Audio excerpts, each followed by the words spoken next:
Ah, today is the day, friends. I am a happy camper, and I'm going to tell you why.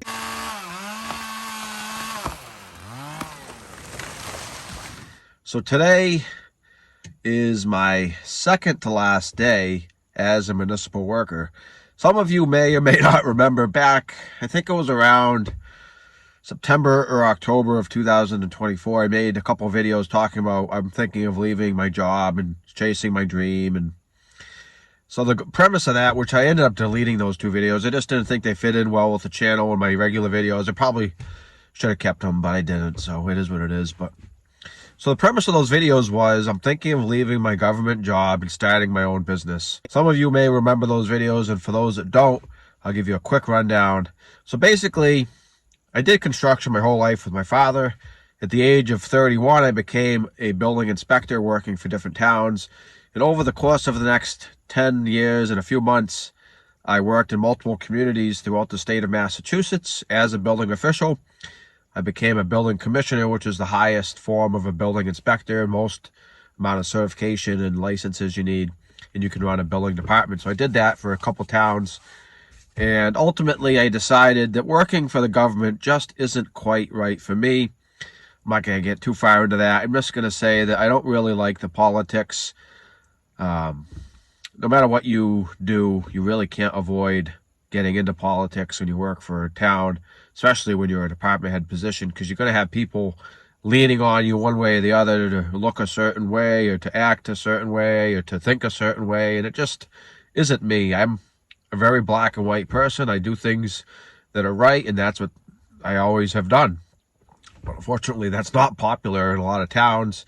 And some towns are a lot worse than others as far as politics. Having worked in several towns of different sizes, I will say that some towns and cities are definitely worse than others, but none of them are perfect. No job's perfect, but I learned a whole lot in that 10 years and a few months. And my main goal was to get vested into the retirement system, which I am now fully vested. For those that may not be as familiar, when you work for a town or a city, typically you'll get a pension. To get that pension, typically you need to do a certain amount of years to be vested into the pension system. The maximum I could get if I stayed the entire time, which I think is around 32 years, is 80% of my 5-year high average. So let's say I made 100 grand 5 years in a row. I'd get 80% of that every year when I retire, which sounds good on paper. A lot of people are thinking I'm crazy for leaving, but keep in mind, they reformed the pension here in Massachusetts back in 2012. It used to be your high 3-year average, and there was some other differences too. It's basically a 2-year difference, so it takes 2 years longer to get to 80%, and it's a 5-year average instead of a 3, which may not seem like a big difference, but that 2 years makes a huge difference, and it really lowers the amount you're getting. Because you get, let's say you get a 2 or 3% raise those 2 years, that's quite a bit of difference in money. And trust me, they never reform pensions and things like that to help out the workers. So how am I feeling? Because a lot of the reason I want to do this video, and I'm going to keep this one on the channel, a lot of the reason I want to do this video is to look back and see where I was. So if I look back in 5 years from now, 10 years, 20 years, whatever it is, I want to see how I felt on the day and what my kind of thoughts were and gauge how I did. So my thoughts are I'm really, really excited about this new chapter in my life to begin. I enjoyed my 10 plus years as a municipal worker. Sorry, I can't talk today. I really enjoyed my 10 years as a municipal worker, but at the end of the day, like I said, I'm realizing that it's just not for me. I think certain people are better suited to be government workers than others. I tend to be pretty black and white, like I said, and I'm a very hard-working, dedicated, driven type personality.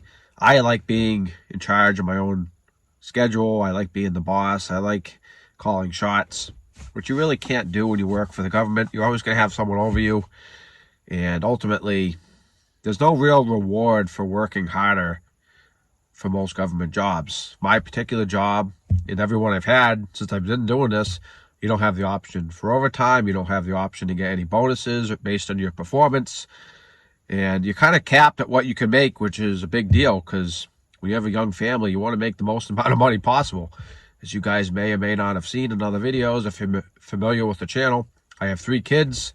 I have a 20-year-old almost son. I have a 16-year-old daughter. And then I have a almost 2-year-old son. So obviously, every penny counts in the Build-A-Lot household, and I need to make the most amount of money possible to, pay the bills. My wife has a full-time job as well, but I don't want to be relying on her paycheck to pay the bills. I want to be, contributing as much as possible and be the man of the house. I know that may not be popular nowadays. A lot of people don't think that's be sexist. I don't really care what other people think.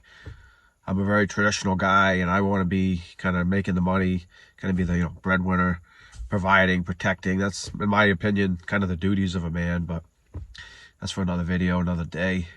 I'm really excited to see where this takes me. I have big plans for my business, and although I'm new to owning a business, I'm really not new to owning a construction business, because my father owned his company since the mid-1990s, and I worked with him since I was a kid. So I saw the back end of the business. I saw the quoting, estimating, a lot of the bookkeeping stuff, the actual doing the work. I did a huge amount of that. I led jobs. I was a lead, supervising other people. So dealing with customers, getting jobs. I mean, there's really not a lot of aspects to this that I haven't already done. I would say the biggest hurdle for me is going to be the bookkeeping end. I'm not much on accounting and bookkeeping, but I'm hoping that my wife, fingers crossed, will kind of take on that role, even though she has to work full-time already. I'm hoping that she can help me out a little bit when she has free time at nights or weekends or whatever, but I'll do the most that I can of that, and obviously I'm going to be doing the actual work on the jobs. I'll be getting the jobs, looking at jobs, doing estimates, lining up any subcontractors I need, ordering materials, doing the work. There's a lot of aspects to being a business owner. You kind of got to be, you got to wear multiple hats. You got to be good at PR and getting jobs and talking to people and be personable. You got to be skillful at the job, whatever it is. I think that's where a lot of businesses go wrong, is they may be great at what they do, but they lack the other things. Maybe they are not good with finances or bookkeeping, or maybe they're not good at getting jobs or talking to people and being personal. There's a lot of aspects to being a business owner. You're going to be good at a lot of different things. So I think I have that array of skill sets. I'm getting a lot of people already talking to me, and they're excited about my new venture. And I have a lot of jobs already lined up. I've been doing it part-time since July of 2024. And I just realized that, what are my options? Do I continue doing my full-time job 40 hours a week and then do this on the side on nights, weekends, and never see my family and use up all my, accrued time at work to do jobs for my business? It just doesn't make sense. I would much rather put my whole heart and whole mind and all my 100% effort into my business and see where it takes me. Because if I don't, I know deep down when I'm older, when I'm much older, my 70s, 80s, whatever age I get to, I would always regret not giving it my all and trying my best and seeing where it took me. I would always wonder what would have happened. What if? I don't want to have that what if.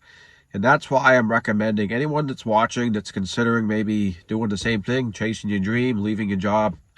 You have but one life, and you might as well make the most of it.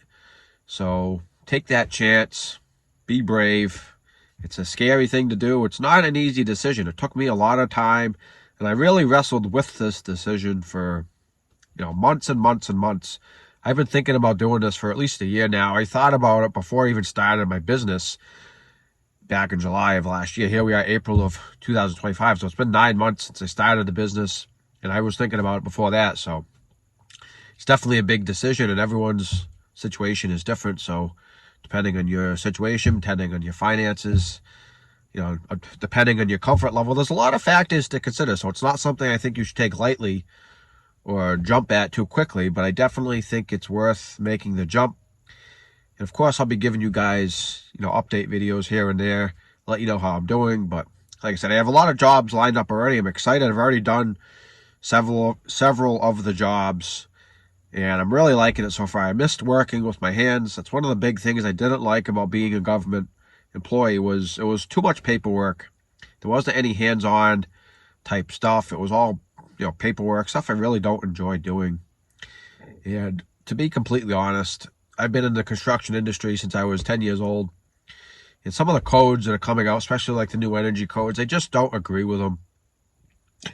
I think they're getting a little overboard, a little crazy with some of the stuff, which is why I'm trying to plan on doing mostly remodeling, minor renovations, decks, roofs, siding, windows, doors, more of that kind of stuff rather than doing like new builds and big houses and things like that, because I'm trying to stay out of a lot of that BS code stuff that I don't necessarily agree with. But I had to enforce it as a building inspector, but I don't have to anymore.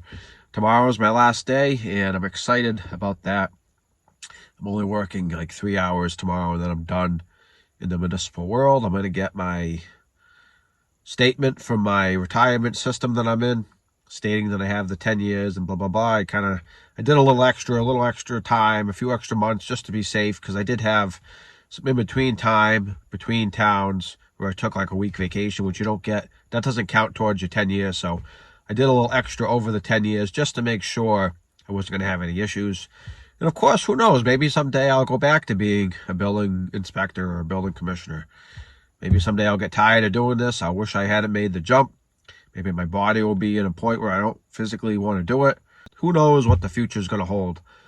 But I certainly hope you guys enjoyed this video. Maybe it gave you some inspiration for you to chase your dream. So I'll see you next time.